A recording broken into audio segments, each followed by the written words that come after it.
ይግቡ በ45000 ካሬ ሜትር ላይ ወደ ተንጣለለው የፊሶን ሪል ስቴት እንኳን ደህና መጣችሁ። ቤቶቻችን ተጠናቀዋል። ይምጡና ይረከቡ። በተንጣለለው የፊሶን መንደር ታውን ሃውስ፣ ቪላና አፓርትመንት እንደ ምርጫው አቀርበናል። ዘመናዊና ቅንጡ አፓርትመንቶቻችን ከባለ 1 እስከ ባለ 3 መኝታ ተሰናድተዋል። እርሶን ይጠብቃሉ። የከርሰ ምድር ውሃ፣ ለተለያዩ ፕሮግራሞች የሚሆን ሰፊ ቴራስ፣ 24 ሰዓት የማይቋረጥ ተጠባባቂ ጄኔሬተር፣ ሰፊና አስተማማኝ የመኪና ማቆሚያ፣ የደህንነት ካሜራ ጨምሮ ይሄ ቀረሽ የማይባል ዘመናዊና ቅንጡ አፓርትመንት። ምርጫው ቪላ ከሆነ ደግሞ የተሟላና በ340 ካሬ ሜትር ላይ ያረፈ በውስጡ 6 መኝታ ቤቶች፣ 7 መታጠቢያ ቤቶች፣ 2 ሳሎን፣ 1 ባህላዊና 1 ዘመናዊ ኩሽናዎችን በውስጡ ያቀፈ ቤትም አለን። ታውን ሃውስስ ቢሉ በፊሶን መንደር ምን ጠፍቶ 5 መኝታ ቤት፣ 6 መታጠቢያ ቤትን፣ 1 ባህላዊና 1 ዘመናዊ ኩሽና አካቶ በ190 ካሬ ላይ ያረፈ 2 መኪና ማቆም የሚያስችል ሰፊ ግቢ ያለው የፊሶን መንደር። ይምጡ፣ ዛሬውኑ የቤት ባለቤት ይሆኑ። በ0952 78 78 78 ወይም በ0952 79 79 79 ላይ ሃሎ ይበሉን። ፊሶን ሪል ስቴት የርሶ።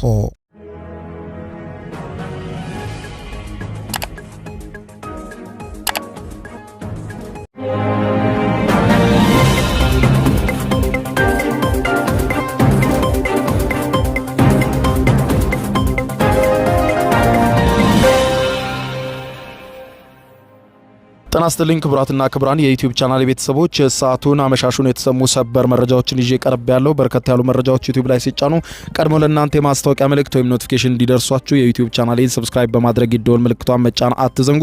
ወደ ሰበር መረጃው ስናቀና የመካከለኛው ምስራቅ ላይ ውጥረቱ ተባብሷል። የተባበሩት አረብ ኤሚሬት አሁንም ከባድ ድንጋጤ ላይ ስትሆን የአየር ክልሏን በከፊል በዛሬው ዕለት መዝጋቷን አመሻሹን የዩናይትድ አረብ ኤሚሬት መግለጫዎች አስታውቀዋል። ውጥረቱን ተከትሎ አሜሪካም ኢራንም መግለጫ እየሰጡ ነው። ኢራን ወደ ሙሉ ጦርነት ለመግባት እየተንቀሳቀሰች እንዳለ የገለጸች ሲሆን በተለይም ደግሞ የኤሚሬትሷን የፉጃይራ ግዛት የወደብ አካባቢዎችም የኢራን ናቸው ስትል በካርታ ላይ አካተዋለች ኢራን። ይህንንም በተመለከተ ኤሚሬትስ ከፍተኛ ድንጋጤ ውስጥ ገብታለች። መገናኛ ብዙሃንም ለምን ኤሚሬት ከሌላ ሀገር ተለይታ ተጠቃች፣ በዚህም ኤሚሬት ምን ሊገጥማት ይችላል የሚለውን ጉዳይ በተመለከተ ሰፊ ትንታኔ እያወጡ ነው። ይህንን በተመለከተ በስፋት የምታደምጡት ዘገባ ይኖራል። በሌላ በኩል ደግሞ ክቡራን አድማጮች እንዲሁ የጎረቤት ሀገር የሱዳን ጦር ከኢትዮጵያ ባህር ዳር ከተማ አውሮፕላን ማረፊያ የተነሳ ሰው አልባ በራሪ አውሮፕላን ወይም ድሮን የካርቱም አየር ማረፊያን አጥቅቷል ሲል ኢትዮጵያን በጥቃት አድራሽነት የከሰሰው የሱዳን መንግስት ድርጊቱን ያለ ምላሽ አላልፈውም፣ የአጸፋ ምላሽ እሰጣለሁ ሲል በኢትዮጵያ ላይ የዛተ ሲሆን የኢትዮጵያ ውጭ ጉዳይ ሚኒስትርም ከሱዳን ለተሰነዘረው ዛቻ ጠንከር ያለ መግለጫ ሰጥቷል። በተለይም ጸረ ለኢትዮጵያ ለሆኑ ኃይሎች መሰብሰቢያ የሆነው የሱዳን መንግስት ከፍተኛ ጥንቃቄ ያድርግ ሲል ነው የኢትዮጵያ መንግስት የሱዳንን መንግስት በጥብቅ ያስጠነቀቀ። ይህንንም ተከትሎ በዝርዝር የማስደምጣችሁ ሰፊ ዘገባ ይኖራል። እስከ ፍጻሜ ቆዩ። ዝርዝር መረጃውን አድምጡ ግብዣይ ነው። ወደ መረጃዎቹ አለፍኩ። አብረን ዝርዝሩን እንከታተለው። በቅድሚያም በመካከለኛው ምስራቅና በፋርስ ባህረ ሰላጤ እያሻቀበ የመጣው ወታደራዊና ጂኦፖለቲካዊ ውጥረት በተለይም በተባበሩት አረብ ኤሚሬት ላይ የተሰነዘረውን መጠነ ሰፊ ጥቃትና በሆርሙዝ ባህረ ሰላጤ ያለውን የኃይል ሽኩቻ ተከትሎ ወደ አዲስና አደገኛ ምዕራፍ የደረሰ ሲሆን ዩናይትድ አረብ ኤሚሬትስ የአየር ክልሏን መዝጋቷ ተዘግቧል። ኢራን 19 የሚሆኑ ሰው አልባ በራሪ አውሮፕላኖችንና ሚሳይሎችን መተኮሷን ተከትሎ ነው በተባበሩት አረብ ኤሚሬትስ ከፍተኛ ድንጋጤ የነገሰው። ይህንን በኢራን የተሰነዘረውን ጥቃት ተከትሎ የተባበሩት አረብ ኤሚሬቶች በዛሬው ዕለት የአየር ክልሏን በከፊል ለመዝጋት የተገደደች ሲሆን ሲኤንኤን ከዱባይ ባጠናከረው ዘገባ መሰረት በአፕሪል ወር መጀመሪያ ላይ የተኩስ አቁም ስምምነት ከተደረሰ ወዲህ ለመጀመሪያ ጊዜ ኢራን ወደ ዩናይትድ አረብ ኤሚሬት ሚሳይሎችና ድሮኖችን መተኮሷን ተከትሎ ሀገሪቱ ይህንን የደህንነት እርምጃ ወስዳለች።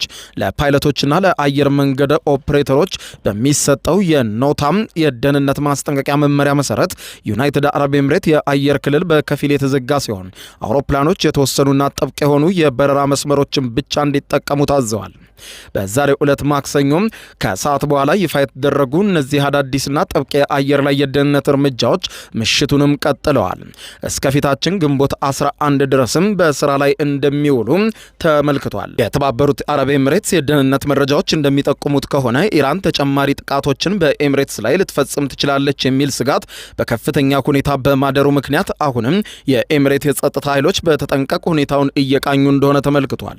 ጉዳዩን በጥልቀት የሚመረምሩ የፖለቲካና የደህንነት ተንታኞች እንደሚሉት በአብዛኛው የተኩስ አቁም ስምምነቱ ጸንቶ ባለበትና ሌላ ምንም አይነት ሀገር ላይ ኢላማ ባልተደረገበት በዚህ ወቅት ኢራን ለምን አስባና አቅዳ ዩናይትድ አረብ ኤምሬት ላይ ነጥላ ጥቃት ፈጸመች ለሚለው ጥያቄ አበይት የሆኑ ስትራቴጂካዊ ምክንያቶችን አንስተው ገልጸዋል።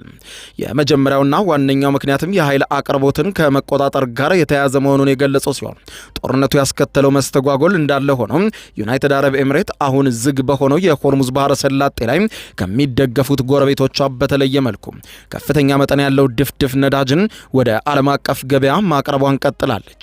ይህ የሆነበት ዋነኛ ምክንያት ደግሞ በኦማን ባህረ ሰላጤ ላይ የሚገኘው የፉጃይራ የነዳጅ ማስተላለፊያ ቧንቧ መስመር ሆን ተብሎ የሆርሙዝ የባህረ ሰላጤን አልፎ ለመሄድ እንዲችል ተደርጎ የተገነባ በመሆኑ ነው።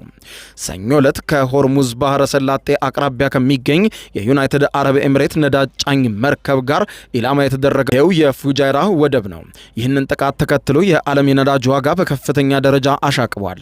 ከጥቃቱ ጥቂት ቀደም ብሎ የኢራን እስላማዊ አብዮታዊ ዘብ የባህር ኃይል የሆርሙዝ የባህረ ሰላጤ አዲስ የቁጥጥር ክልል የሚያሳይ ካርታ ያሳተመ ሲሆን በሚገርም ሁኔታ ይህንንም ካርታ ከውሃ መስመሩ ውጭ የሚገኘውን የዩናይትድ አረብ ኤምሬቱን የፉጃይራ ግዛትንም ያካተተ ነበር።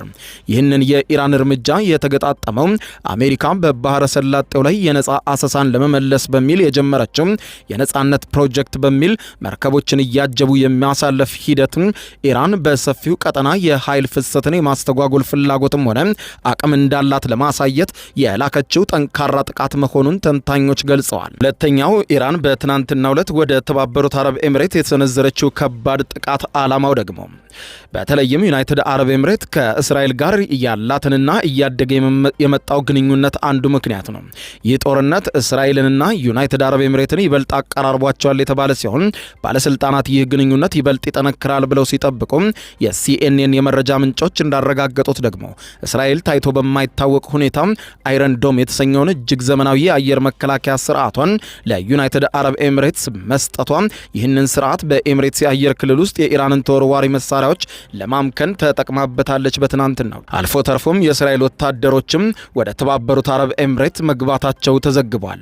ይህ የሚያሳየው ደግሞ ዩናይትድ አረብ ኤምሬትስ በቀጠናው ከሚገኙ የአረብና የሙስሊም አጋሮቿ በከፍተኛ ሁኔታ ርቃ ከእስራኤል ጋር ከፍተኛና የጠበቀ ወዳጅነት መመስረቷና እነርሱም ለኢራን ጥቃት ደካማ ምላሽ ሰጥተዋል በሚል ቅሬታ አዲስ ስትራቴጂካዊ የፖለቲካ አሰላለፍ እየፈጠረች ነው የተባለው። ኢራን በዩናይትድ አረብ ኤምሬት ላይ ጥቃት ካደረሰች ከጥቂት ጊዜ በኋላ የኢራን መንግስት ልሳን የሆነው ታስኒም የዜና ወኪል አንድ የኢራን ወታደራዊ ምንጭን ጠቅሶ እንዳስነበበው አቡዳቢ የእስራኤል መጠቀሚያ አሻንጉሊት ወይም ፓውን ሆናለች በሚል የገለጸ ሲሆን በዚህም ፈጽሞ የማይረሱትን ከባድ ትምህርት ለተባበሩት አረብ ኤምሬቶች እንሰጣቸዋለን ሲል የኢራን አብዮታዊ ዘብ ባወጣው መግለጫም አስታውቋል። ዩናይትድ አረብ ኤምሬት ጥበብ የጎደለው እርምጃ የምትወስድ ከሆነ ደግሞ ሁሉም ጥቅሞቿ ለኢራን ኢላማ ይሆናሉ፣ እንዲሁም የትኛውም የኤምሬትስ ተቋም ደህንነቱ ከዚህ በኋላ የተጠበቀ አይሆንም ሲል የኢራን ጦር በተባበሩት አረብ ኤምሬት ላይ ከባድ ዛቻ አሰምቷል። ዩናይትድ አረብ ኤምሬት በገባችበት እጅግ አደገኛ የሆነው ጂኦፖለቲካዊ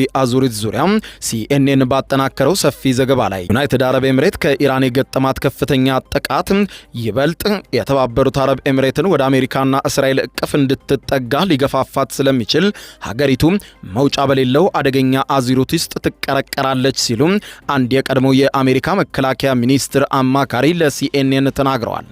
ጃስሚን ኤል ጋማል ለሲኤንኤን የዜና ወኪል ሲናገሩ በተለይም ደግሞ በኮኔክት ዘ ወርልድ የቴሌቪዥን ፕሮግራም ላይ ቀርበው በእርግጥም እዚህ ጋር አንድ አይነት አደገኛ አዙሪት አለ በማለት ገልጸው በመጀመሪያዎቹ ሳምንታት የዩናይትድ አረብ ኤምሬት የጥቃቱን ከባድ ሸክም በተሸከመች ቁጥር አሜሪካና ከእስራኤል ጋር ያላት ስትራቴጂካዊ ጥምረት በአደባባይ አጠናክራ ቀጠለች ብለዋል። ይህ እርምጃዋ ደግሞ በተራው ይበልጥ ደግሞ በኢራን ጥቃት ኢላማ እንድትሆን አድርጓታል ብለዋል። ከኢራን ጋር ጦርነቱ ከተጀመረ አንስቶ ዩናይትድ አረብ ኤምሬት በአረብ ከሚመራው የነዳጅ ጥምረት ኦፔክ የወጣች ሲሆን ከእስራኤል ጋር ወታደራዊ እርዳታን በይፋ ተቀብላለች።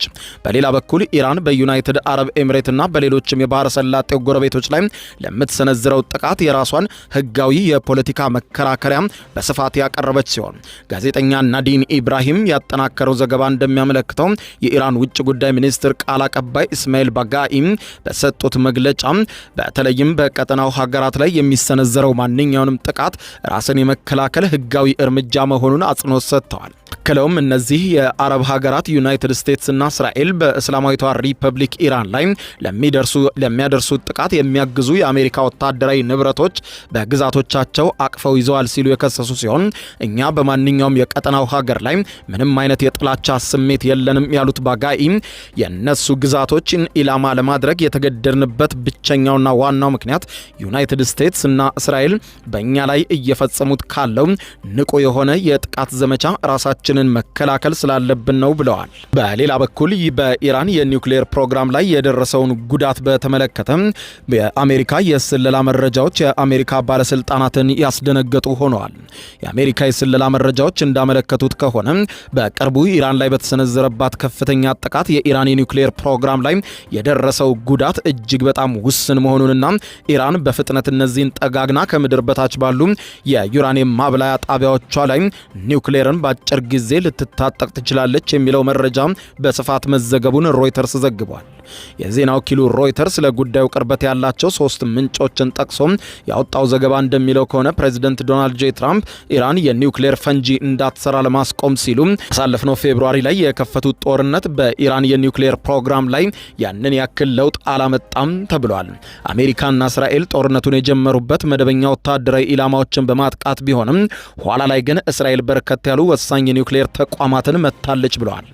ይሁን እንጂ እነዚህ ጥቃቶች የኢራንን የኒውክሌር መሳሪያ ትታጠቅበታለች ተብሎ የሚታሰበው የጊዜ ሰሌዳ ላይ ጉልህ ለውጥ ባለማምጣታቸው የኢራንን የኒውክሌር ፕሮግራም ማውደም ወይም ያላትን የበለጸገ ዩራኒየም ክምችት ማስወጣት አማራጭን በጠረጴዛቸው ላይ አስቀምጠው ትራምፕ አንዱን ሊወስኑ እየተገደዱ እንደሆነ በመናገር ላይ ናቸው። እስራኤልና አሜሪካ ባለፈው ዓመት ሰኔ ላይ የናታንዝ፣ ፎርዶና ኢስፋሃን የኒውክሌር ተቋማት ላይ ጥቃት ፈጽመው ነበር። ሮይተርስ የዜና ወኪል የጠቀሰው የአሜሪካ የስለላ መረጃ እንደሚያሳየው እነዚህ ጥቃቶች ኢራንን የኒውክሌር መሳሪያ ለመታጠቅ የሚያስፈልጋትን ጊዜ የገፉት ከ9 ወር እስከ 1 ዓመት ለሚደርስ ጊዜ ብቻ ነው። ባለፈው ዓመት ጥቃት ስራ ላይ የነበሩት 3 የማበልጸጊያ ተቋማት ቢመቱም የተባበሩት መንግስታት ድርጅት የኒውክሌር ተቆጣጣሪ ተቋም 440 ኪሎ ግራም የሚደርሰውና እስከ 60% የበለጸገ የኢራን ዩራኒየም የት እንደሚገኝ ግን እስካሁን ድረስ ማረጋገጥ አልተቻለም። ግማሽ ያህሉ በኢስፋሃን የኒውክሌር ምርምር ተቋም የምድር ስር ተቀብሮ እንደሚገኝ የአሜሪካ የስለላ መረጃዎች እንደሚያምኑ ገልጸዋል። የአሜሪካና ኢራን ባካሄዱት ድርድር ስምምነት ላይ እንዳይደርሱ ካደረጓቸው ዋነኛ ጉዳዮች መካከል የኢራን የኒውክሌር ፕሮግራም ዋነኛ መንስኤ ነው። ፕሬዚደንት ትራምፕ ኢራን የኒውክሌር መሳሪያ እንድትታጠቅ የማይፈቅዱ መሆኑን ተናግረዋል። የኒውክሌር ፕሮግራሟ ለሰላማዊ ዓላማ የሚውል እንደሆነ የምትገልጸው ኢራን በበኩሏ ዩራኒየምን የማበልጸግ መብቷ እውቅና እንዲሰጠው የሚጠይቅ የስምምነት ሀሳብ ማቅረቧም ነው መገናኛ ብዙሃን የዘገቡ። በሌላ በኩል በአሜሪካና ኢራን መካከል ነግሶ የቆየውን ጦርነት ያስቆመው የተኩስ አቁም ስምምነቱ አሁንም ተግባራዊ ከሆነበት ጊዜ አንስቶ ኢራን በአሜሪካ ኃይሎች ላይ ከ10 በላይ ጥቃቶችን መሰንዘሯ ተዘግቧል። የአሜሪካ የጦር ኃይሎች ጠቅላይ ኤታማዦር ሹም የሆኑት ሊቀመንበር ጀነራል ዳንኬን በዛሬው ዕለት አመሻሹን በሰጡት መግለጫ እንዳረጋገጡት ጀነራሉ ይህ የጥቃት መጠን አሜሪካ ወደ ለየለት የውጊያ ዘመቻ ዳግም እንድትገባ ከሚያስገድዳት የጦር መነሻ ደረጃ በታች ነው። ይህንን ተጠቃን ብለን ከኢራን ጋር ወደ ደም አፋሳሽ ጦርነት አንገባም ሲሉ ሁኔታውን ለማቀዛቀዝ ሞክረዋል። ጀነራል ዳንኬን ሲያስረዱ የተኩስ አቁም ስምምነቱ ከተገለጸበት ጊዜ ጀምሮ ኢራን በንግድ መርከቦች ላይ 9 ጊዜ ተኩስ ከፍታለች፣ 2 የኮንቴነር መጫኛ መርከቦችን አግታለች፣ እንዲሁም በአሜሪካ ኃይሎች ላይ ከ10 ጊዜ በላይ ጥቃት ሰንዝራለች። ሆኖም ይህ ሁሉ በአሁኑ ሰዓት ዋና ዋና የውጊያ ዘመቻዎችን ዳግም ከሚያስጀምረው ቀይ መስመር በታች ነው ብለዋል ጀነራሉ። አክለውም ጦርነትን ዳግም የመጀመሩ መነሻ ከኔ ስልጣንና እርከን በላይ የሆነ የፖለቲካ ውሳኔ ነው። እኔ የምለው አሁን ያለው ሁኔታ ዝቅተኛ የሆነ ትንኮሳዊ ተኩስ ነው ብዬ ነው የምቆጥረው ብለዋል። ኢራን በተስፋ መቁረጥ የመጨረሻ ሙከራ እያደረገች ሊሆን ይችላልም ሲሉ ገልጸዋል። ይህ በእንዲህ እንዳለ የተኩስ አቁም ስምምነቱ እጅግ በሚንገዳገድና አደጋ ላይ በወደቀበት መሰረት ላይ ይገኛል። በተለይም የአሜሪካ ማዕከላዊ እዝ አዛዥ አድሚራል ብራድ ኩፐር በሰጡት መግለጫ እንዳስታወቁት አሜሪካን በሆርሙዝ ባህረ ሰላጤ ውስጥ 6 የኢራን ትናንሽ ጀልባዎችን በፈንጂ ማጋየቷን ገልጸው በዚህም አድሚራል ኩፐር የተኩስ አቁሙ መፍረስ አለመፍረሱን በተመለከተ ዝርዝር ውስጥ መግባት እንደማይፈልጉ፣ ነገር ግን ለተወሰደው እርምጃ ተመጣጣኝ የሆነ ጥቃት በኢራን ላይ ጦራቸው እየሰነዘረ እንደሆነ ገልጸዋል። ይህ በዚህ እንዳለ በሆርሙዝ ባህረ ሰላጤ ውስጥ ያለውን ውጥረት እያሽቆለቆለ በሄደ ቁጥር ኢራን በውሃ መስመሩ ላይ ያላት ቁጥጥር አደጋ ላይ የሚወድቅ ከሆነ ዩናይትድ ስቴትስን ይበልጥ ፈተና ውስጥ የሚከቱ ተጨማሪ መንገዶችም እንዳሏት ኢራን በጽኑ አስጠንቅቃለች። አሜሪካ አሁን ያለውን መቀዛቀዝ ለመስበር ቆርጣ መነሳቷን ብታውጅም ኢራን በበኩሏ ለቁጥጥሯ እስከ መጨረሻው ለመዋጋት ዝግጁ መሆኗን እያነሳች ነው።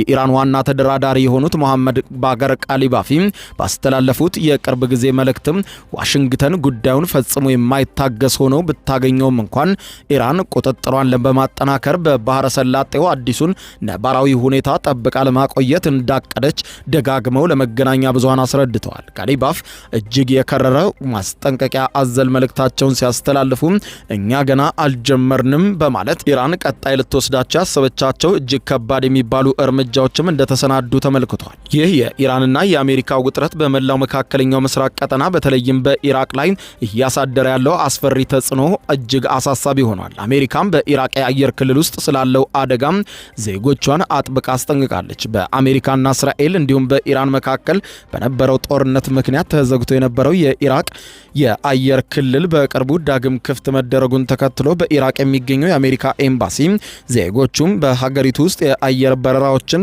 እንዳያደርጉ ከባድ ማስጠንቀቂያ ጥሏል። ኤምባሲው በማህበራዊ ትስስር ገጹ ባወጣው መግለጫ በኢራቅ ውስጥ በአየር ለመጓዝ እያሰቡ ያሉ ግለሰቦች በኢራቅ አየር ክልል ውስጥ በሚሳኤሎችና በድሮንና በሮኬቶች በሚተኮሱ ፈንጂዎች ምክንያት የተደቀኑትንና ቀጣይነት ያላቸውም ሊሆኑ የሚችሉ ከባድ አደጋዎችን በሚገባ ሊገነዘቡ ይገባል ብለዋል። መግለጫው አክሎም በተለይም ከኢራን ጋር የተሰበሰቡ የኢራቅ ኃይሎችና ሚሊሻዎች በቅርቡ በመላው ኢራን በሚገኙ የአሜሪካ ዜጎች ላይ እንዲሁም ከአሜሪካ ጋር ግንኙነት ባላቸው ኢላማዎች ላይ ተጨማሪ ጥቃቶችን ለማድረስ አንድ ዕቅድ ማዘጋጀታቸውንም መገናኛ ብዙሃን ዘግበዋል። ወደ ሌላ ዜና ስናቀና ጎረቤት ሀገር ሱዳን ከኢትዮጵያ ባህር ዳር የተነሳ ሰው አልባ በራሪ አውሮፕላን ወይም ድሮን የዋና ከተማ ካርቱምን የአየር ማረፊያ ጥቃት አድርሶበታል ሲል ኢትዮጵያን በጥቃት አድራሽነት ሱዳን ከሰሰች። የኢትዮጵያ መንግስትም ይህንን አስተባብሎ ጥብቅ የሆነ መግለጫ በሱዳን ላይ አውጥቷል። የሱዳን ጦር ከኢትዮጵያ ባህር ዳር ከተማ ተነሳ ያለው ሰው አልባ በራሪ አውሮፕላን ወይም ድሮን የካርቱም ዓለም አቀፍ አየር ማረፊያ ላይ ጥቃት አድርሷል ሲል ኢትዮጵያን በጥቃት አድራሽነት የከሰሰ ሲሆን የተፈጸመው ቀጥተኛ ጥቃትም በዝምታ አይታለፍም በማለት ሱዳን እዛቻዋን አሰምታለች። በኢትዮጵያ የሚገኙ አምባሳደሯንም ለምክክር በሚል ወደ ካርቱም ጠርታለች። ጀነራል አብዱል ፈታህ አልቡርሃን የሚመራው የሱዳን ጦር ይህንን ክስ ያሰማው በተዘጋጀ ጋዜጣዊ መግለጫ ላይ ነው።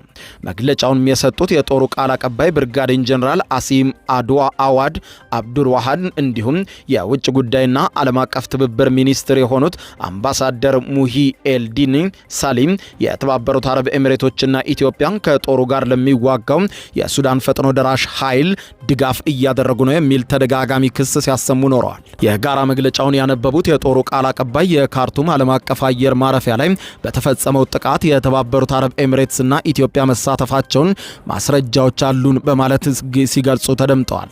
የውጭ ጉዳይ ሚኒስትሩ አምባሳደር ሙሄ ኤልዲን ሳሌም በበኩላቸው ጥቃቱ የተፈጸመው ከኢትዮጵያ የተነሳ ድሮን በመሆኑን ማስረጃ አለን ብለዋል። የሱዳኑ ጦር ቃል አቀባይ ከአውሮፓውያኑ መጋቢት ወር ወዲህ ከኢትዮጵያ ባህር ዳር አየር ማረፊያ የተነሱ 3 ድሮኖች ዋይት ናይል፣ ብሉ ናይል እና ሰሜን ኮርዶፋንና ደቡብ ኮርዶፋን ግዛቶች ላይ ጥቃት ፈጽመዋል ብለዋል። ከነዚህም ድሮኖች አንዱ መጋቢት 8 2018 ዓ.ም በአየር መከላከያ ተመቶ መውደቁን የሚናገሩት ቃል አቀባዩ የሰው አልባ አውሮፕላኑ መረጃን መተንተኑንና ለአምራቹ ተቋም ጥያቄ ማቅረቡንም ገልጸዋል። በሁለቱ መንገዶች አማካኝነት ድሮኑ የተባበሩት አረብ ኤሚሬትስ መሆኑንና በኢትዮጵያ ግዛት ውስጥ ከባህር ዳር አውሮፕላን ማረፊያ ተነስቶ ጥቅም ላይ እንደዋለም አረጋግጠናል ባይ ናቸው። በሌላ በኩል በጉዳዩ ላይ ስሙ የተነሳው የኢትዮጵያ መንግስት የሱዳን ጦር ያቀረበውን ውንጀላ ውድቅ በማድረግ ሱዳንን በጸረ ኢትዮጵያ ኃይሎች ማዕከልነት ከሷታል። የኢትዮጵያ ውጭ ጉዳይ ሚኒስትር የሱዳን ጦር ከኢትዮጵያ የተነሱ ድሮኖች ጥቃት ፈጽመውብኛል በሚል ያቀረበውን ክስ መሰረተ ቢስና በውጭ ኃይሎች ትዕዛዝ የቀረበ ሲል ውድቅ ያደረገው ሲሆን ሚኒስቴር መስሪያ ቤቱም በተለይም ደግሞ በምላሹ ለተለያዩ ጸረ ኢትዮጵያ ኃይሎች ማዕከል የሆነችን ሱዳን ማየት በጣም ያሳዝናል በማለት የገለጸች ሲሆን የህወሓት ቅጥረኛ ኃይሎችም እየተጠቀመ ነው ጥቃት በኢትዮጵያ ላይ ለመሰንዘር የሞከረው ብለዋል። የውጭ ጉዳይ ሚኒስትር ዛሬ ማክሰኞ ሚያዝያ 27 2018 ከሰዓት በኋላ ባወጣው መግለጫ እንዳለው ከሆነ የሱዳን ጦር ቃል አቀባይና የውጭ ጉዳይ ሚኒስትር በትናንትናው ዕለት በጋራ በሰጡት መግለጫ ላይ ኢትዮጵያ ላይ ክስ አቀርበዋል ያለው የኢትዮጵያ ውጭ ጉዳይ ሚኒስትር የሱዳን ጦር ከኢትዮጵያ ባህር ዳር ከተማ ተነሳ ያለው ድሮን በትናንትናው ዕለት በካርቱም አየር ማረፊያ ላይ ጥቃት አድርሷል የሚል ክስ ነበር። የኢትዮጵያ ውጭ ጉዳይ ሚኒስትር በመግለጫው በተለይም የሱዳን ክስ መሰረተ ቢስ ነው ሲል ያወዳደቀ ሲሆን ይልቁንም ሁለቱ ሀገራት መካከል ላለው የወንድማማችነት ግንኙነት እውቅና ሲል የሱዳን ጦር የሚፈጽማቸውን ተደጋጋሚ ድርጊቶች በትዕግስት ማለፉን የኢትዮጵያ መንግስት ገልጿል። የኢትዮጵያ መንግስት በሱዳን የእርስ በርስ ጦርነት ውስጥ ባሉ ጠብ ፈላጊ አካላት በኢትዮጵያ የግዛት አንድነትና ብሔራዊ ደህንነት ላይ የተፈጸሙ ከባድ ጥሰቶችን ይፋ ከማድረግ መቆጠቡንና ሁሉንም በሰላማዊ መንገድ ለመጨረስ መሞከሩን ገልጿል። የኢትዮጵያ ውጭ ጉዳይ ሚኒስትር ተፈጽመዋል በሚል የጠቀሳቸው ጥሰቶችን በተመለከተም አንዱ ከህወሓት ኃይሎች ጋር በተገናኘ ሲሆን በግጭቱ ውስጥም የህወሓት ኃይሎችና ተዋጊዎች ጋር በስፋት የመጠቃቀም ጉዳይ አለ ብሎታል። የሱዳን ጦር ኃይሎች ለነዚህ የህወሓት ኃይሎችም የገንዘብ ድጋፍ ያቀርባሉ ሲል ነው የከሰሰው። በዚህም አማካኝነት በኢትዮጵያ ምዕራባዊ ድንበር በኩል የሚደረጉትን ወረራ አመቻችቷል ሲልም ከሰዋል። ሱዳን ውስጥ የሚገኙ የህወሓት ቅጥረኛ ኃይሎችም ጉዳይ በይፋ የተመዘገበ ጉዳይ መሆኑን የኢትዮጵያ መንግስት በመግለጫው ላይ ጠቀሰ ሲሆን ሱዳን የተለያዩ ጸረ ኢትዮጵያ ኃይሎች ማዕከል ሆና በኢትዮጵያ ላይ ከባድ ኃይሎችን እያስታጠቀችና እየመለመለች ነው ሲል ነው የከሰሰው። እነዚህን ጠባጫሪ የሱዳን ድርጊቶችን እንዲሁም የሱዳን ጦር ባለስልጣናት የሚያቀርቧቸውን በኢትዮጵያ ላይ ያነጣጠሩ መሰረተ ቢስ ክሶች የራሳቸውን ክፉ አጀንዳ ለማራመድ በሚፈልጉ የውጭ ደጋፊዎች ትዕዛዝ የወጣ መግለጫ እንደሆነ እንገነዘባለን። ይህም ግልጽ ነው ሲል ነው የኢትዮጵያ ውጭ ጉዳይ ሚኒስትር የገለጸው። ኢትዮጵያን ከሱዳን ህዝብ ጎን በአጋርነት መቆሟን እንደምትቀጥል የገለጸው የውጭ ጉዳይ ሚኒስትር መግለጫ ሀገሪቱን ከገባችበት ቀውስ የሚያወጣ ወታደራዊ መፍትሄ እንደሌለም አስረድቷል። ኢትዮጵያ በሱዳን የእርስ በርስ ጦርነት ተፋላሚ ወገኖች መካከል ንግግር እንዲደረግና አስቸኳይ ሰብአዊ ተኩስ አቁም እንዲደረግ በድጋሚ ጥሪ አቀርቧል። ቀጥሎም ዘላቂ የተኩስ አቁም ስምምነት እንዲሁም ለዘላቂ ሰላምና ለሲቪል አስተዳደር መመለስ መሰረት የሚጥል ነፃ አካታችና ግልጽ የሆነም በሲቪል የሚመራ ንግግርና የሽግግር ሂደት አስፈላጊ ነውም ብሏል።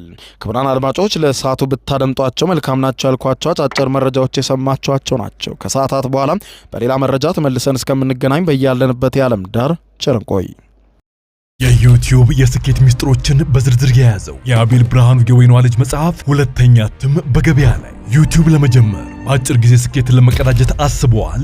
ዩቲዩብ ብጀምር ስንት ብር አገኘሁም ብሎ አስበዋል? እንግዲያውስ በዩቲዩብ 2 የወርቅ 3 የብር ሽልማቶችን ያገኘው የአቤል ብርሃኑ የወይኗ ልጅ የዩቲዩብ ሚስጥሮች መጽሐፍ በዝርዝር ሁሉንም ያብራራሉታል። ዛሬውኑ ገዝተው ህልሞን እውን የሚያደርጉበትን የዩቲዩብ የስኬት መንገድ ይጀምሩ። በሀገር ቤት አከፋፋይ አዲስ አበባ ሜክሲኮ ኮሜርስ መጽሐፍት መደብር። በውጭ ሀገራት ለምትገኙ ከአማዞን ላይ ብታዙ በቀናት ውስጥ ደጁ ይደርሳል። የአማዞን ሊንኩን እዚህ ቪዲዮ ኮሜንት ላይ ያገኙታል። የዩቲዩብ ሚስጥሮች፣ ዘመኑ ጋር ተፈላጊ መጽሐፍ።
ይግቡ በ45000 ካሬ ሜትር ላይ ወደ ተንጣለለው የፊሶን ሪል ስቴት እንኳን ደህና መጣችሁ።